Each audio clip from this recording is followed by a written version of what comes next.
warahmatullahi wabarakatuh. Perkenalkan, nama saya Oksa Marina dengan NIM J1A11864. Saya mahasiswa Teknologi Hasil Pertanian Universitas Jambi. Baiklah, sebelum saya melanjutkan video ini, saya berterima kasih kepada Bapak Mursyid selaku dosen pengampu mata kuliah evaluasi biologis komponen pangan karena telah memberikan saya kesempatan untuk mereview salah satu jurnal penelitian untuk memenuhi syarat dalam pengumpulan tugas mata kuliah tersebut. Baiklah, sebelum saya lanjut, silakan like, komen, and subscribe ya. Semoga kalian suka video aku. Baiklah, di sini saya mengambil jurnal yang berjudul Pengaruh Pemberian Kombinasi Minyak Rami dengan Minyak Wijen terhadap kadar Triglycerida pada tikus Praguedaule dyspledemia. Dari jurnal Journal of Nutrition College, volume 5, nomor 4 tahun 2016, jilid 5, halaman 555 sampai 564 dari penulis Ari Nipsuandini dan Marta Andria. Adapun tujuan dari penelitian ini adalah untuk mengetahui pengaruh pemberian kombinasi minyak rami dengan minyak wijen terhadap kadar triglycerida serum pada tikus dyspledemia. Dyspledemia merupakan suatu keadaan abnormalitas dari praksi-praksi lipoprotein. Partikel-partikel lipoprotein itu mengandung total triglycerida, kolesterol, fosfolipid, protein, dan lemak larut air yang digunakan untuk transportasi di saluran pembuluh darah. Normalitas praksi lipoprotein pada dyspledemia ditandai dengan peningkatan triglycerida dan penurunan kolesterol, hipertensi, kolesterol HDL rendah, dan tingginya kadar kolesterol LDL yang dapat menjadi bagian dari sindrom metabolik. Nah, tingginya kadar triglycerida dapat mengakibatkan lipolisis yang selanjutnya dapat berdampak terjadinya arteriosklerosis dan peradangan pembuluh darah di manusia. Kadar triglycerida dapat dipengaruhi oleh pola makanan, aktivitas fisik, sifat genetik, umur, dan jenis kelamin dari seseorang. Pola makan merupakan salah satu faktor yang sangat mempengaruhi kadar triglycerida. Konsumsi minyak yang mengandung omega 3 dan omega 6 sangat dianjurkan sehingga dapat mempengaruhi kadar lipid, salah satunya kadar triglycerida. Minyak rami dan minyak wijen sudah dikenal selama ribuan tahun untuk mengobati berbagai penyakit dan kaya akan polyunsaturated fatty acid. Minyak rami kaya akan A-linolenat tetapi sangat rentan terhadap oksidasi sehingga memiliki umur simpan yang sangat singkat. Sedangkan minyak wijen terkandung tingginya kadar asam lemak tidak jenuh tunggal dan asam lemak tunggal, membuat minyak wijen sangat tahan terhadap ketengikan oksidatif dan digunakan sebagai minyak goreng. Salah satu komponen antioksidan minyak wijen yaitu sesamin, yang merupakan salah satu komponen lignan yang paling penting dari minyak wijen. Fitokimia ini dilaporkan memberi efek hipokolesterolemik melalui penghambatan penyerapan kolesterol di usus, meningkatkan ekskresi kolesterol empedu, dan penurunan pengaturan dari aktivitas reduksi koenzim A. Dan minyak rami berhasil menurunkan kadar triglycerida, LDL, dan HDL. Tingginya kandungan FUFA pada minyak rami dapat mengurangi kadar triglycerida karena dapat meningkatkan aktivitas lipase. Nah, pada penelitian ini, tikus yang diberi diet tinggi lemak didapatkan hasil bahwa minyak wijen dengan dosis 5% dapat memperbaiki kadar lipid serum dan enzim hati dibandingkan dengan dalam bentuk biji wijen dengan dosis 10%. Kombinasi minyak wijen dengan minyak rami diharapkan dapat meningkatkan aktivitas khususnya dalam penurunan triglycerida dan saling melengkapi kandungan yang belum dapat dari salah satu minyak tersebut. Metode yang digunakan dalam penelitian ini yaitu True eksperimental dengan pre and post test randomized Z control group design. Sampel terdiri dari 24 ekor tikus Prague Dawley dyslipidemia yang dibagi dalam 4 kelompok secara acak. Semua kelompok diberikan pakan tinggi kolesterol untuk menginduksi dyslipidemia. Kelompok perlakuan diberikan kombinasi minyak rami dengan minyak wijen dengan dosis 1 mili, 2 mili, dan 3 mili per 200 gram berat badan tikus. Analisis kadar trigliserida serum menggunakan metode colorimetric enzymatic test atau yang disebut dengan GPO. Data dianalisis menggunakan uji Pierret test dan uji ANOPA dilanjutkan dengan post hoc. Pada penelitian ini, mengapa memilih tikus Prague Dawley? Karena tikus ini lebih sensitif terhadap lipid dan lebih tahan terhadap perlakuan dibandingkan tikus galur Wistar. Pemilihan tikus jantan untuk memberikan hasil penelitian yang lebih stabil karena tidak dipengaruhi oleh hormon estrogen. Nah, apa itu hormon estrogen? Hormon estrogen adalah besar sampel tiap kelompok ditentukan berdasarkan ketentuan WHO. Kelompok ditentukan berdasarkan ketentuan untuk mengantisipasi terjadinya tikus yang drop out, maka ditambah 10% pada tiap kelompok. Sampel dibagi menjadi 4 kelompok, sehingga total sampel yang digunakan dalam penelitian adalah 24 ekor tikus Prague Dawley. Kriteria inklusi pada penelitian ini yaitu tikus jantan galur Prague Dawley berumur 6-8 minggu, berat badan 150-200 gram, dan kondisi sehat. Kriteria eksklusi meliputi tikus mati ketika penelitian dilakukan, mengalami perubahan perilaku seperti menolak makanan dan lemas, dan terjadi penurunan berat lebih kurang 10% dari berat awal.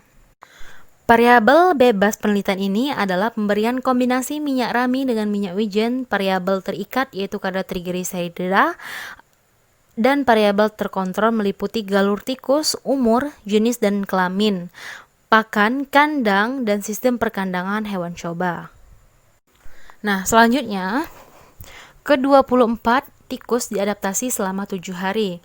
Selama masa adaptasi, sampel diberikan pakan standar jenis Compet AD2 sebanyak 20 gram per 200 gram berat badan tikus. Setelah masa adaptasi, sampel dibagi menjadi 4 kelompok secara acak dengan metode simple random sampling menjadi kelompok kontrol atau K, kelompok perlakuan 1 P1, perlakuan 2 P2, dan perlakuan 3 P3. Kondisi dyslipidemia pada sampel dengan memberikan pakan standar, minum secara ad libitum, dan pakan tinggi kolesterol yang berupa 10 gram pakan tinggi, lemak babi, dan 2% asam folat selama 14 hari. Nah, pengukuran kadar trigliserida dilakukan 2 kali yaitu sebelum dan sesudah intervensi. Tikus dipuasakan selama 8-12 jam, kemudian dilakukan anestesi menggunakan ketamin dengan dosis 60 mg per kg berat badan. Pengambilan darah melalui ophthalmic venous plecus sebanyak 3 mili dan dimasukkan ke dalam tabung bersih. Kadar trigliserida kemudian ditentukan secara enzimatik dengan metode GPO PAP. Berat badan tikus ditimbang setiap minggu sebagai salah satu data penunjang. Nah, analisis data dilakukan menggunakan program komputer. Data awal, pre and post yang telah didapat diuji normalitasnya menggunakan uji Shapiro-Wilk karena sampel kurang dari 50. Data hasil uji normalitas Shapiro-Wilk pada tiap kelompok berdistribusi normal. Perlakuan lebih kurang 0,05. Data distribusi normal sehingga dilanjutkan uji Pierret test untuk mengetahui perbedaan sebelum dan sesudah intervensi. Kemudian, untuk menganalisis perbedaan dari keempat kelompok perlakuan dilakukan uji ANOPA karena data berdistribusi normal. Karena data bersifat homogen sehingga dilakukan uji lanjut, uji post hoc LSCD. Karena nilai P homogenitas variannya lebih dari 0,05. Karena Setelah memakai metode tersebut, didapatkanlah hasil dari penelitian tersebut yang kandungan asam lemak dan aktivitas antioksidan berupa metode analisis kandungan asam lemak pada minyak rami dan minyak wijen menggunakan metode kromatografi gas. Kandungan asam lemak pada minyak rami dan minyak wijen telah dilakukan di penelitian. Penelitian pada minyak rami, kandungan asam lemak jenuh sebesar 9,97%, total MUFA 18%, dan total FUFA 5,524%. Sedangkan pada minyak wijen dihasilkan kandungan asam lemak jenuh sebesar 36,43%, total MUFA 28,59%, dan total FUFA 28,69%. Sedangkan pengaruh pemberian pakan tinggi kolesterol terhadap kadar trigliserida tikus, lebih dari 95% lemak yang berasal dari makan disimpan dalam bentuk trigliserida. Trigliserida yang berasal dari makanan akan dimetabolisme secara eksogen yang akan menghasilkan asam lemak dan sisa kilomikron. Asam lemak diubah menjadi kalori yang dibutuhkan oleh sel otot sebagai energi. Namun, bila terdapat jumlah yang banyak, sebagian asam lemak bebas akan diambil oleh hati sebagai bahan pembentukan trigliserida dan sebagai cadangan energi.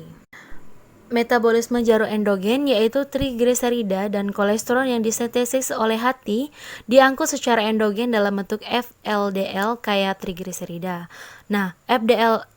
FLDL adalah kendaraan untuk mengangkut trigliserida dari hati ke jaringan ekstrahepatik. Kemudian FLDL mengalami hidrolisis dalam sirkulasi oleh lipoprotein lipase. Enzim ini menghidrolisis kilomikron menjadi lipoprotein yang lebih kecil, yaitu intermediate density lipoprotein atau IDL dan HDL. Pemberian pakan tinggi kolesterol yang berupa 10% lemak babi dan 0,02 gram asam kolat diberikan selama 14 hari, kemudian dilakukan pengukuran kadar trigliseridanya.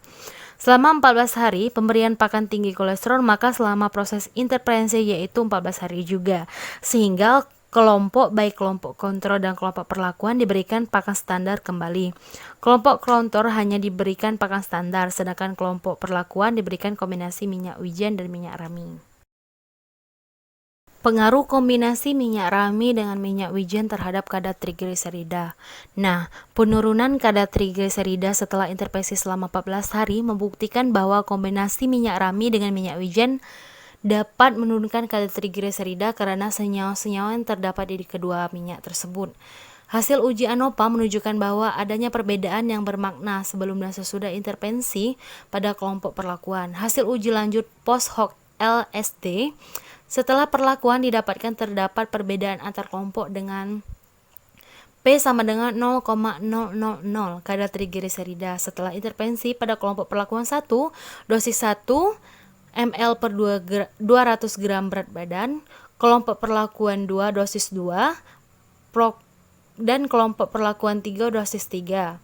Secara berturut-turut memiliki rata-rata penurunan sebagai berikut: 7,92 mg per dl, 24,40 dan 37,32 ml.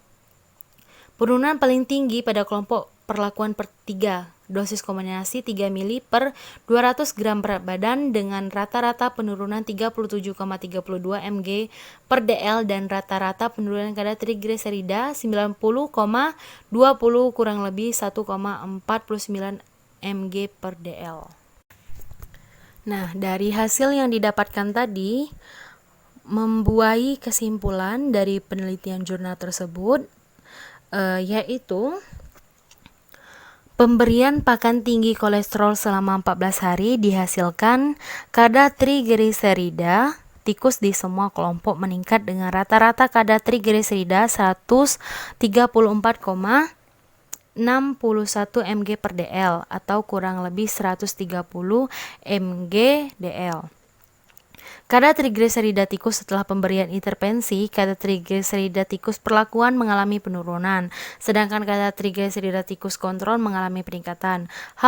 hasil pemberian kombinasi minyak rami dengan minyak wijen pada tikus Pleuroides daule dyspledemia selama 14 hari dengan dosis 1, 2, dan 3 dapat menurunkan kadar trigliserida serum tikus, dan secara bermakna terdapat perbedaan di masing-masing kelompok dan antar kelompok sebelum dan sesudah intervensi. Penurunan kadar trigliserida paling besar pada kelompok perlakuan 3 dengan dosis 3 mili atau 200 gram per berat badan, sehingga pemberian kombinasi minyak rami dengan minyak wijen lebih efektif menurunkan trigliserida dibandingkan dengan pemberian yang tidak dilakukan kombinasi dari minyak wijen dan minyak rami. Baiklah, hanya itu yang dapat saya sampaikan kepada kalian. Jikalau ada kata-kata yang salah ataupun kurang berkenan di hati kalian, saya minta maaf. Dan semoga video saya bisa bermanfaat bagi kita semua. Wassalamualaikum warahmatullahi wabarakatuh.